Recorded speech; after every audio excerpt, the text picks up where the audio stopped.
Si nous vous demandions là, tout de suite, quelle est selon vous la chose la plus injuste au monde, vous répondriez sans hésiter la nature.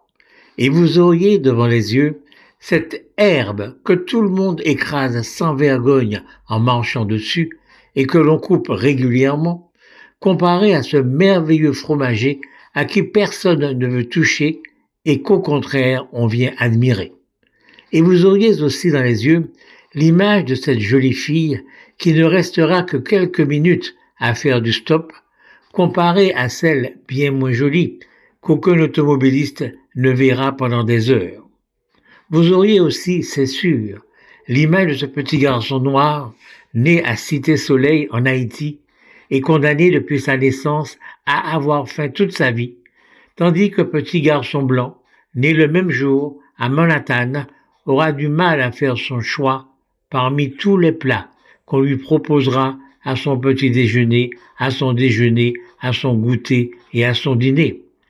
Oui, vraiment, la nature est injuste. Et c'est une réalité que chacun accepte. Imagine-t-on un enfant haïr sa mère pour l'avoir fait naître pauvre, ou au contraire l'aimer pour l'avoir fait naître riche? Tout se passe comme si la mère n'y est pour rien. La naissance, c'est l'œuvre de la nature, c'est le destin, c'est Dieu. Eh bien, concernant les peuples, qui sont en réalité des agrégations d'êtres humains, le même phénomène existe. Il y a quelques années, les Allemands naissaient dans deux Allemagnes différentes, l'Allemagne de l'Ouest ou l'Allemagne de l'Est. À un moment de leur histoire, ils n'étaient même pas allemands, ils étaient prussiens. Certains Ivoiriens sont nés dans la Côte d'Ivoire colonisée, d'autres sont nés dans la Côte d'Ivoire néocolonisée, d'autres naîtront dans la Côte d'Ivoire décolonisée. Certains Français sont nés en Martinique, noirs dans une France esclavagiste, d'autres sont nés blancs sur les bords de la Seine dans la France des droits de l'homme. L'Allemand né à l'Ouest ou à l'Est est toujours allemand, tout comme l'Ivoirien colonisé ou pas. Il en est de même pour les Martiniquais. Ils sont nés en Martinique, terre française et de parents français. Ils sont donc tout naturellement français. Cela, les Français ont dès le début eu du mal à l'accepter, car ils avaient tout intérêt à ce que nous soyons des étrangers que l'on colonise, que l'on esclavagise. Nous étions de cette façon plus faciles à exploiter, plus rentables.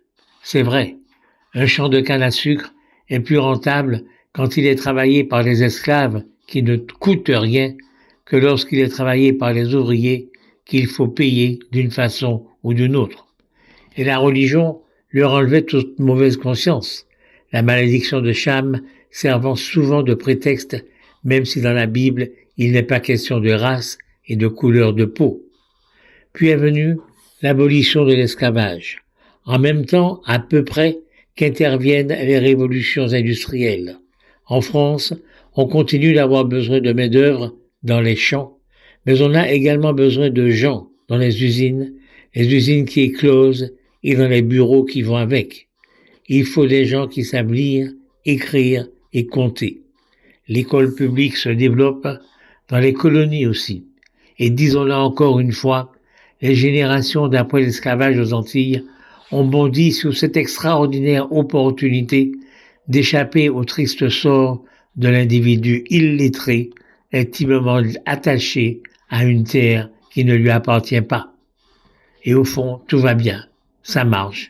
Les Antillais, les deux guerres 14-18 et 39-45 y contribuent fortement, ils ont donné leur sang, sont de plus en plus considérés par les Français hexagonaux comme des Français pour de bon. Pour de bon, mais pas tout à fait comme les autres. On en reparlera demain, si vous le voulez bien.